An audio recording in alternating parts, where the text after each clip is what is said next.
ETF index mutual funds నేర్చుకుని stock మార్కెట్లో రాణించాలనుకుంటున్నారా? వెంటనే ఈ నెంబర్కి కాల్ చేయండి. Welcome to our channel. ఈ రోజు మనతో పాటు ఉన్నారు ఆధ్యాత్మికవేత్త డాక్టర్ అనంతలక్ష్మి గారు. అమ్మా నమస్తే. నమస్కారం తల్లి.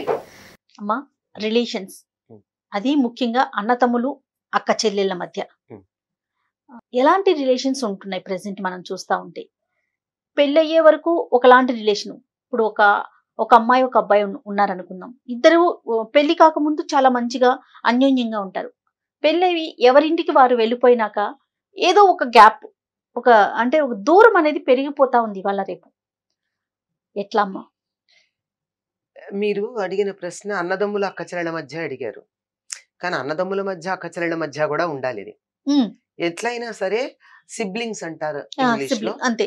మనం తెలుగులో సహోదరులు అంటాం. అంటే ఒకే తల్లి కడుపు నుంచి పుట్టినటువంటి వాళ్ళు. అంతే. ఏది ఏమైనా బయట ప్రపంచంలో ఎన్ని రకాల సంబంధాలైనా వేరే వచ్చినా ఈ రక్త సంబంధం అన్నది తల్లి కడుపులో నుంచి వచ్చినప్పుడు ఏర్పడింది. అది ఒక్కటే ఉంటుంది, తర్వాత పెంచుకునేది కాదు. అది పెళ్లి చేసుకుంటే భార్యలు దొరకచ్చు, భర్త దొరకచ్చు, స్నేహితులు దొరకచ్చు, మిత్రులు దొరకచ్చు, ఎంతో మంది దొరకచ్చు.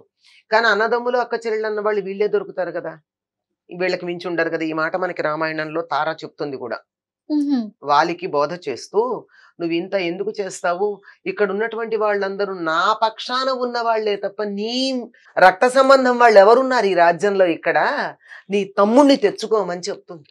ఇంత బాగా చెప్పినటువంటి భార్య ఎవరు ఉండరు లోకంలో.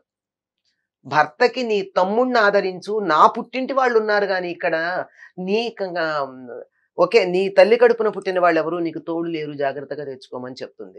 చాలా చెప్తుంది, వినలేదనుకోండి. అందుకే తర్వాత తమ్ముడికి నువ్వు తారమాట వినమని ఆయన బోధ చేయాల్సి వచ్చింది.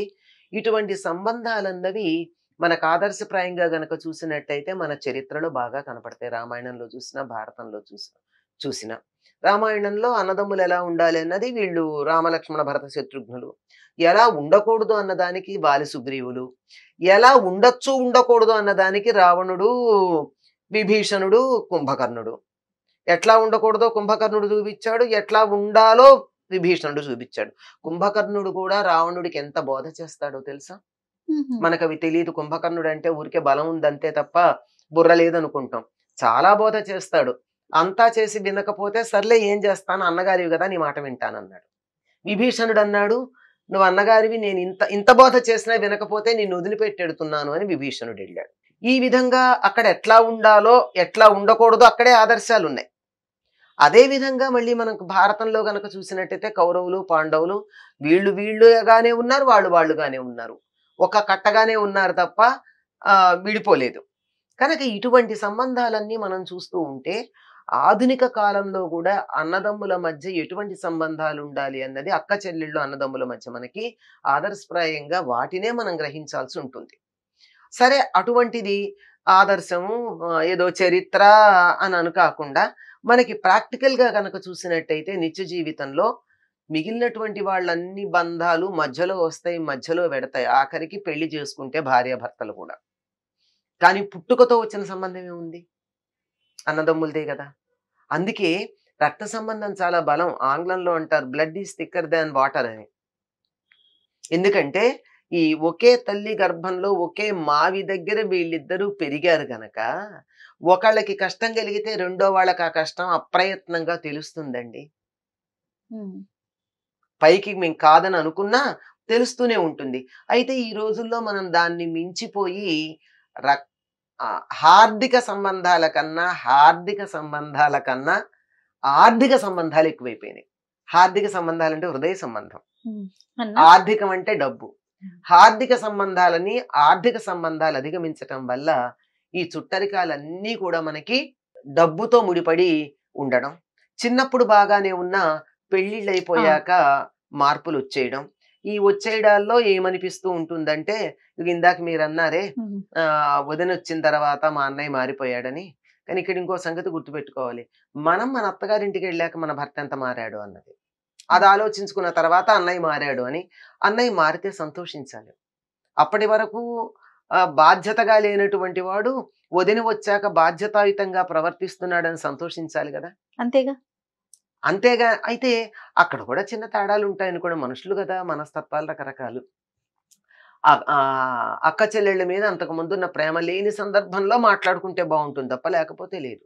కానీ ఇక్కడ ఒకటి బాగా గుర్తుంచుకోవాల్సింది ఏమిటంటే, ఆడపిల్లని కన్యాదానం చేసేటప్పుడు నమమ అని అనరు.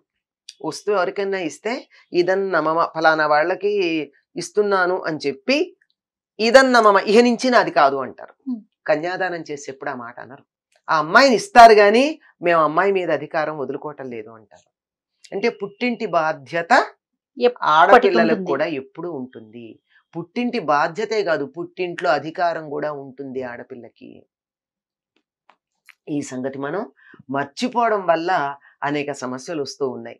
దీనికి సంబంధించి తెనాలి రామకృష్ణుడి కావ్యంలో పాండురంగ మహాత్మ్యంలో ఒక కథ ఉంటుందండి. అందులో ఆవిడ పేరేముండదు, నిగమ శర్మ అక్క అని. వాడు నిగమ శర్మ, ఈవిడ అక్క. ఆవిడికి పేరు లేదు.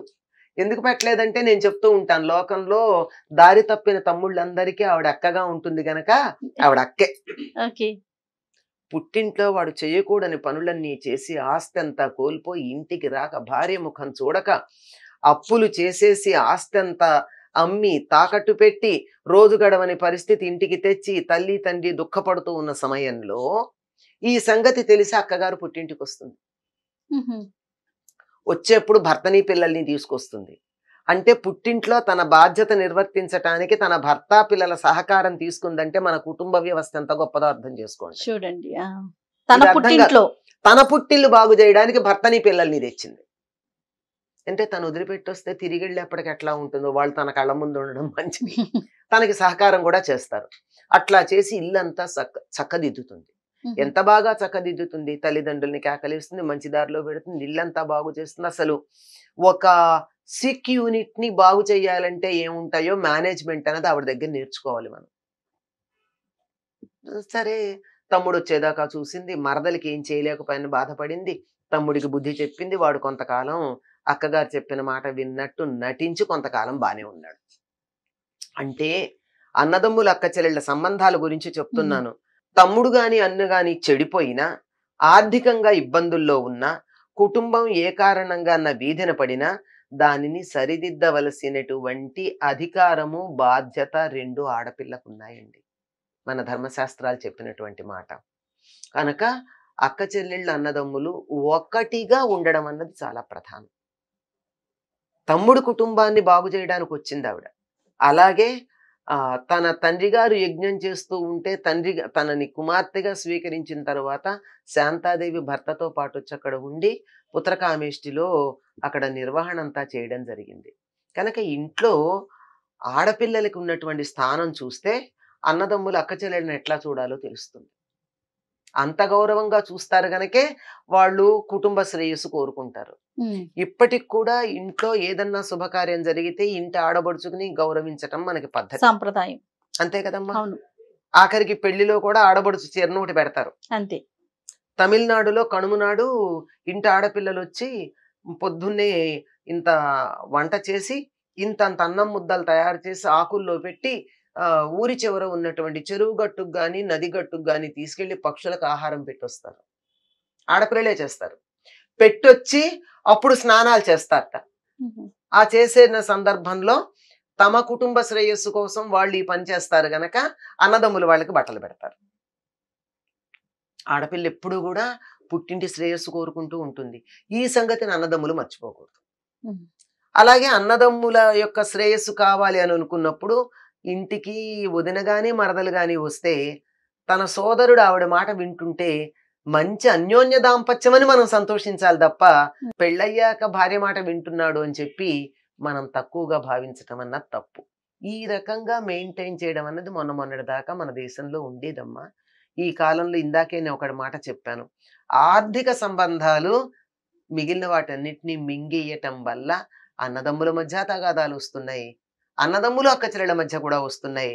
కానీ ఎంత తగాదా పడిని ఎంత అల్లరి కానీ చిట్ట చివరికి ఒకళ్ళ మేలొకళ్ళు కోరుకునేది వీళ్ళే. ఎప్పుడు కూడా ఒక ఆడపిల్లకి తన పిల్లల కన్నా మేనగోడళ్ళ మీద ప్రేమ, మేనల్లుల మీద ప్రేమ ఎక్కువ ఉంటుంది. అవునా కదా? అవునమ్మా. అలాగే మేనమామలకు కూడా తన అక్క చెల్లెళ్ళ పిల్లల మీద ప్రేమ ఎక్కువ ఉంటుంది తమ పిల్లల మీద కన్నా. సహజం. ఈ రకంగా ఉండడం అనేది మేన అన్న పదంలోనే శారీరక సంబంధం అని అర్థం. మేన అంటే మేను, మేన్ అంటే శరీరం.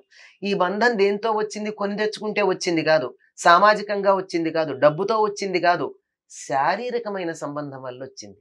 ఇదొక్కటి గుర్తుపెట్టుకుంటే మేన అన్న పదం ఏదైతే ఉందో చుట్టరికంలో, మేనల్లుడు, మేనగోడలు, మేనమామ, మేనత్త అన్న పదాలన్నీ శరీర సంబంధంతో వచ్చినవి గనక ఈ పదానికి ఉన్న విలువ ఎప్పుడైతే తెలుసుకుంటామో అప్పుడు అన్నదమ్ములు అక్క చెల్లెళ్ళ మధ్య ఉండే బంధాలు చాలా పటిష్టంగా ఉంటాయి.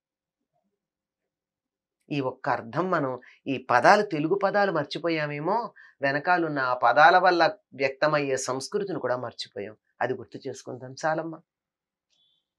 నమస్తే అమ్మా. ఇక ఈ వీడియో కనుక మీకు నచ్చినట్లయితే లైక్ చేయండి, షేర్ చేయండి. మరిన్ని వీడియోస్ కోసం మా ఛానల్ని సబ్స్క్రైబ్ చేసుకోండి.